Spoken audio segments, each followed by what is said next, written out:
So, what is yoga? Somehow, what are these? Why do we need yoga? Why do we need yoga? Yeah. So actually, there's a reason why we need yoga, and we do not need to necessarily need yoga, but we need the principle of yoga. No, yoga means huge union. We come later to this, why we can need that principle. But why do we need any form of spiritual practice? Because there is a problem here. We have a big problem as human beings.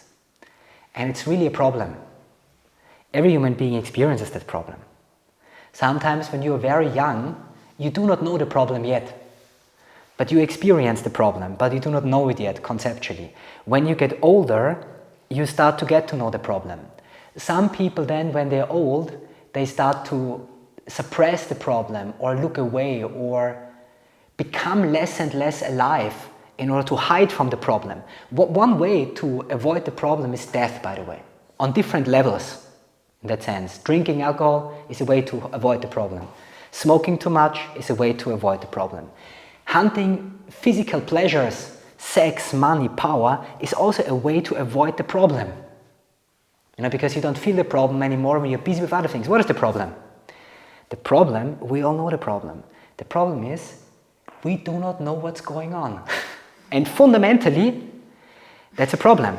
Because since we do not know what's going on, we do not know who we are, we have no idea what the world is, we conceptually do not understand what we should do, we do not even know what is right or wrong, we live in complete darkness.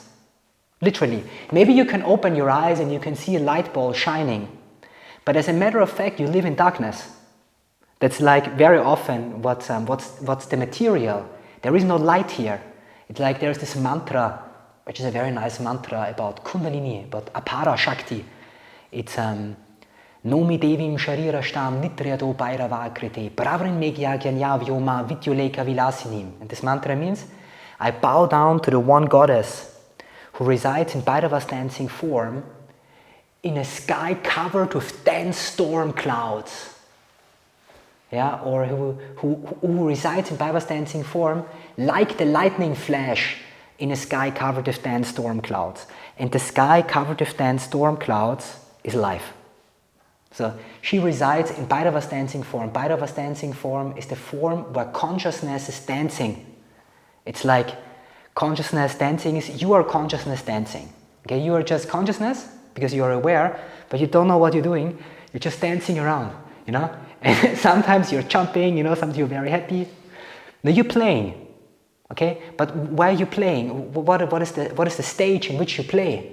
Because there's a stage set out in which you make your game of existence, and that game is the world in the dense storm clouds. So around you are the storm clouds.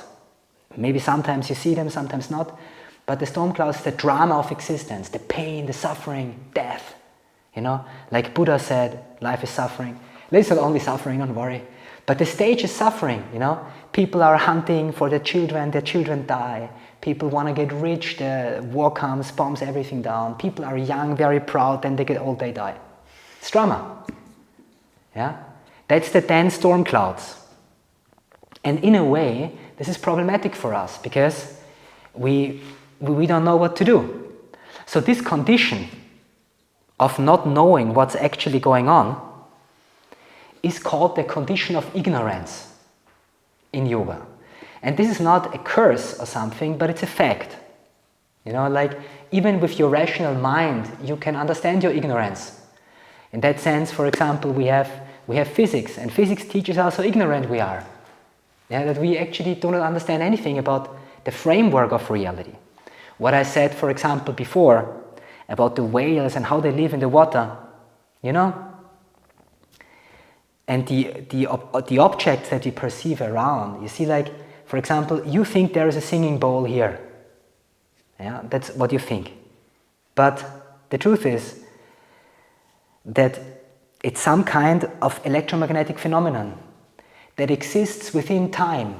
Like in 500 years ago, it was not a singing bowl, and in 5,000 years, it will be in the ocean as salt.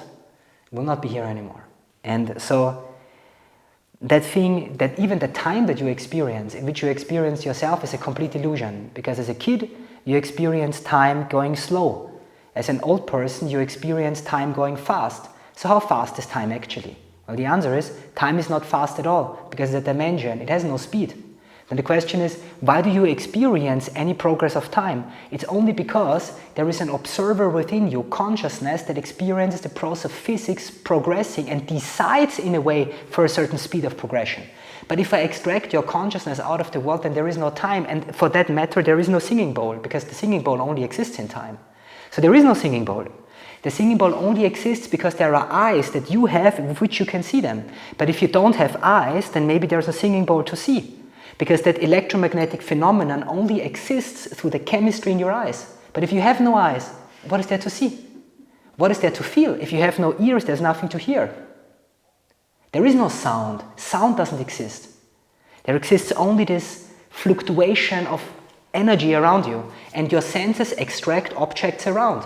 You extract singing bowl, you extract statue, but there is just phenomenon without time, beyond time. There is this interesting example that I want to give you also. When you look in the stars and you see the light of a star, that light, of course, as you know, was emanated maybe 1 million years ago, maybe more, maybe less. But interestingly, that light is a wave. That means it's one energetic exchange. The moment it hits your eye and you see it, and the moment it is emitted from the star are one single moment. Why is that the case? It's the case because it's a wave. And a wave is one phenomenon. It's one electromagnetic phenomenon. It always stands, it's always stable. A wave doesn't travel, a particle travels. The wave doesn't travel, the wave is. From the perspective of the light particle, the wave is one. So from the perspective of the light that comes from the stars, the moment of emanation and the moment of reception are one moment, which also says that it only could have emitted if your eye in the future was there where it is. In other words, the sun knew in the past where your eye will be in the future, so that you can see the light, literally. So the future you that was standing on earth and looking up to the stars and saw the star was at that moment there in the past where the sun emitted the light. It was in that moment there. You have to think about what that means. So it means that this time is a complete illusion. It's one thing. There is one moment, and in that moment the whole cosmos takes place. So, why do I tell you that? I tell you that not to confuse you, I'm telling you that to show us how ignorant we are. So to show us that our mind and our being does not understand the nature of the reality in which we live in. So reality is far more mysterious than what you believe it is. You do not understand the nature of this world. And of course, when you as a human being, and then you ask yourself the question, so what should I do? Who am I? You don't know. So ignorant. So the purpose of yoga is to dissolve away, because what yoga cannot give you, yoga cannot tell you what is true. Because the world is eventually so mysterious that it is beyond truth. There is something higher. So yoga cannot tell you what is true. But yoga can remove from you the illusions. So the crystallizations, or it can weaken these crystallizations of mind and body, because you always have opinions and you always have perspective. But it can dissolve them a little bit away. It can make them softer. Like making your mind softer, your brain a little bit more fluid, and the whole body more soft, so that reality in its mysteriousness can shine into you. What is now the consequence? Because this is also something important, the purpose of yoga, to come closer to that mystery. Why do we need that? We need that because if we live in illusion in the world, so if we do not know really somehow what the world is, we will undoubtedly, this is also what's in the Yoga Sutras written, mistake our own projection of what the world is for the world. It will happen to us. It's the trap. It's the devil. It's interesting because in Christian mythology, that's the way the devil is described. Lucifer, light bringer. What is the light? The light is that what you think you have understood. It's like, for example, you know the comics, when somebody has a good idea, he has a light bulb over the head. Ding! Yeah? And maybe you know those people who have many good ideas. So they understood many things. And then they're walking around, they're very proud about what they have understood. They're like, I understood. The world is like that. I am very smart. I have understood. I have the light. I bring you the light. No, I don't even have it. I bring it to you because I have seen. So I know I bring you the fackel, the torch of understanding. And this torch you must understand because it is the truth. And you must hold it high just the way I hold it high because it's the torch of the light. Now, this is Lucifer in that sense. Because why? Why is it the evil? Because you never understood truly. The reality, God in that sense, is far greater than the light you could understand. So you bring that light and then people fall in love with that light and they say, oh, I've understood. I understood the light. Now I understood that's the way the world is. Then they understand the light and then they only see their own light. And every day they look in the mirror of their own light and the mirror of their own ideas. And what happens then? Then one day they go out in the forest, they go for a walk, and they look at a tree. It's a nice example. Then they look at the tree and they say, you are a tree. And then they continue walking. Then they look at a flower and they say, you are a flower. And then they continue walking and they see the river and you say, you are the river. You are 20 kilometers long and you have 475 fish inside. And you have these kind of animals and you have this water temperature of exactly 17 degrees. And that's what you are. And then a little kid comes by and says, what is that? And you say, that's the river. He's 24 kilometers long. His water temperature is 70 degrees and he has so many fish. That's what say the kid. And then the kid looks at the river and says, that's the river. It's 24 kilometers long and there's so many fish. And then, what happens then? Well, then the river is lost.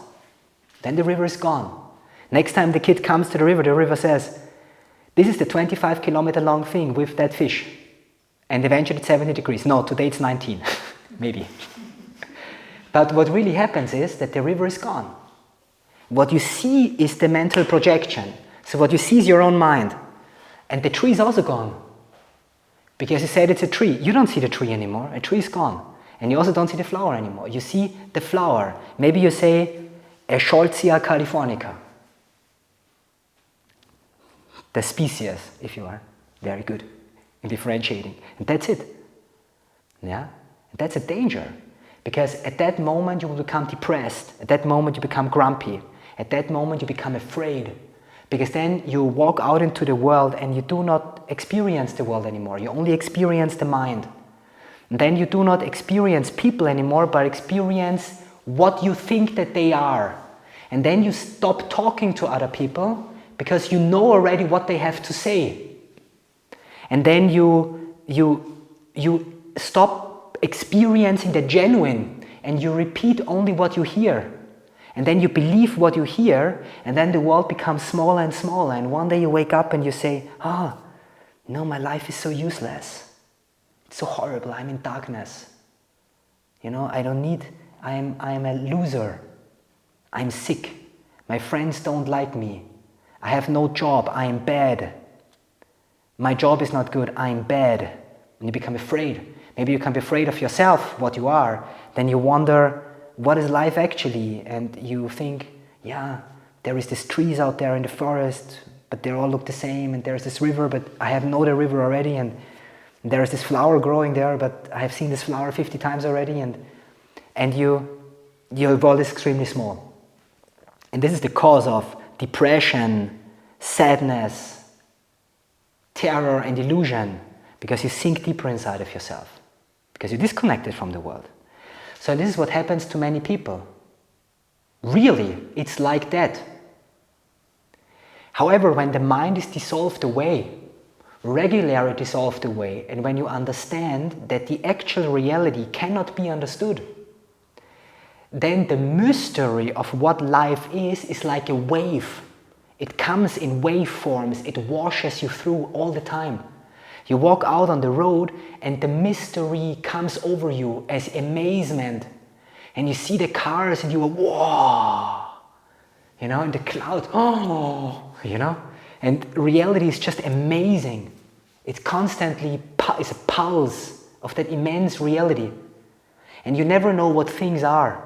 You know, and you die anyways, and then death becomes suddenly meaningless at one point because you die.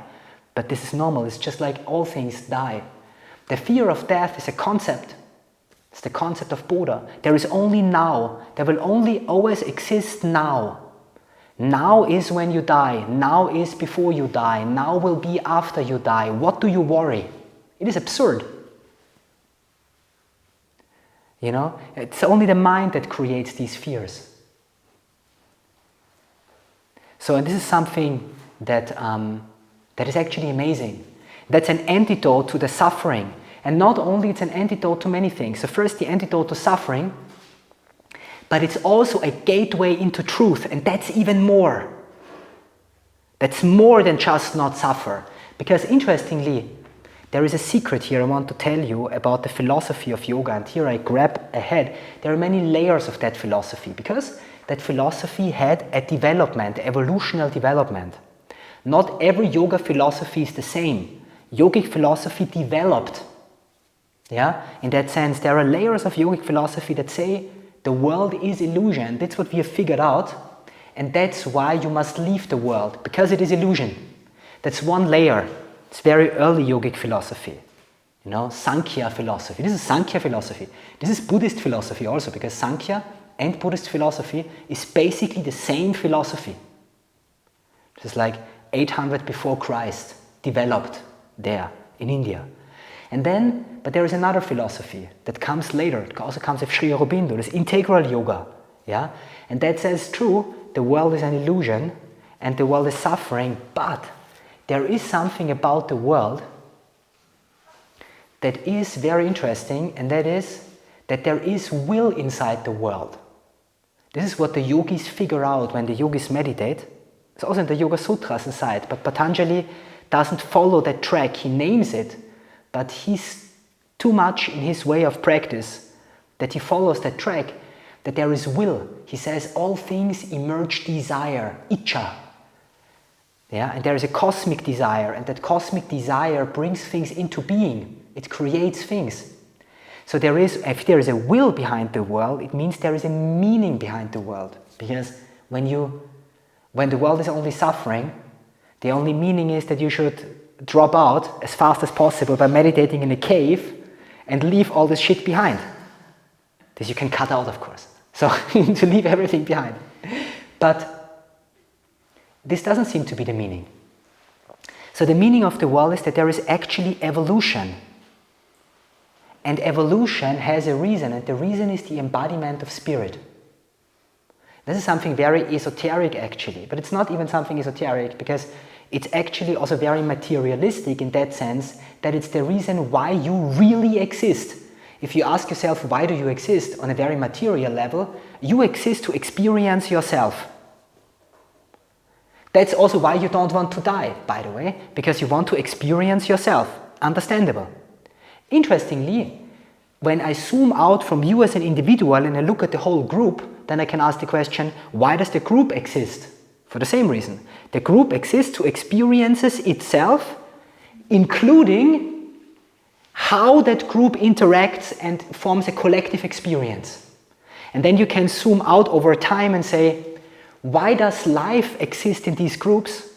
It exists so that each and every individual can experience itself, and there can be an evolution of experience. Experience can change in time. And it does, because when we were people in Stone Age, we didn't experience the same thing as we do today. It was a different experience. And when people were in old Rome and shouting in the Colosseum how great it is, when people were chopping each other to pieces with axes and everybody thought this is fantastic, and people were applauding and saying, oh, I want to come next weekend again, and the kids were, yoo-hoo, yeah, then obviously they had a different consciousness than we have today. Because maybe we don't find this so great. So they were really different people, they had a different consciousness. So there is an evolution of consciousness, it changes, it's not the same. And this is a deeper meaning of life. The deeper meaning of life is that there is an evolution, an embodiment of spirit that changes to different forms of embodiment, to always greater forms of embodiment. And the purpose of life is the purpose of the embodiment of the experience of God. This is why we aim for God. This is why human beings always do, oh please, great spirit, help me to find the way. Why do we do that? We do that because that's the goal we are aiming for, and not beyond life when we are dead. We are aiming for that goal in life. So, and this is what yoga should help us to achieve. Maybe we achieve that goal in 20,000 years. Maybe we achieve it in 100,000 years. But what is the goal of human life? The goal of human life is the embodiment of the Supreme. The embodiment of the idea of the Supreme. And so becoming God, actually. Yeah, but this is literally the idea of, this is what human beings want. Also on a very materialistic level, if you ask yourself the question, what do you want in your life? Well, you want the embodiment of God. Maybe you say, what I want is I want to have a good job and nice kids. Yeah, and I want money. You have no influence if the kids are nice, by the way. So, and money. So you want it. It's good. But if you ask deeper the question, why do you want it? Well, I want it because I want to be free. I want it because I want to be happy. How happy do you want to be? I want to be really happy. Do you also want to be peaceful? Yes, I'd like to be really peaceful. Do you also want to be strong? Yes. Do you also want to be magical? Yes. What else do you want? Well, I want everything. Well, you want the experience of God. That's what you want. So this is the secret of life. Somehow. And that experience eventually will not be possible for you individually. But you are a piece of the puzzle of the whole evolution of mankind, that one day, in a far future, if we manage to actually talk to each other, and if we manage to be actually peaceful with each other, and if we manage to live productively on that planet, one day we will have that experience. It will be the nectar of immortality. We will be able to rise to the stars beyond comprehension. And yoga is the way there. Maybe for you this is not something that you can reach now eventually, but it doesn't matter. It's something that you have to keep in your heart, because the truth about human existence, it's what the whole thing is about. When you look out every day, you walk around, do your job, look at your smartphone, maybe you forget that that's the purpose, but that's the purpose. It's the purpose of life. To embody the greatest possible spirit you can imagine. And then one day, when you reach that spirit, maybe you choose another one. You choose the next journey. Okay?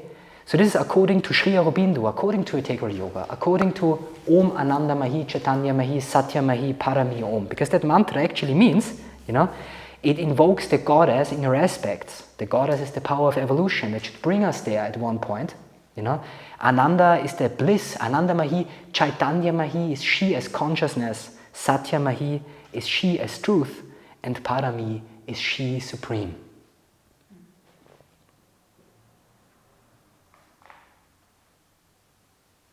Yeah. So, this is a little bit an introduction that we have to the problems that we have as human beings. And what is yoga, and also what is somehow the purpose of life, because somehow that's the purpose of life. And always remember, you have like an enemy in that purpose of life, and that enemy is your own mind. But it's not an enemy because it's evil. It's the nature of that you fall in love with the creations that you make. But these creations, they're your Buddhas. They're your curtains that separate you from the world. And yoga is that wants to dissolve them away. And by dissolving them away, that vision of what you are supposed to be, which is, could say, it's encoded in your soul. And that's also the idea of the soul. What is the soul? The soul is that vision of divinity that's within you that you want to embody one day if you manage to do it. That's the soul. And if you dissolve away that layers of your mind, that soul can shine forth. And so what's really the difference between soul and spirit? Spirit, there is not necessarily a difference. You can use them synonymously. But soul articulates the eternal self, and spirit can denote that what you are, how you express yourself right now. But it depends on how you use that word spirit. Yeah, it depends on how you use that word. So spirit is a particular form of soul, you could say. In the spirit you act. Okay? So, good. Nice. So I was told once I always should make breaks. So now we talked 1 hour. So I make a break. Just 5 minutes. And then we continue with more firm yogic philosophy.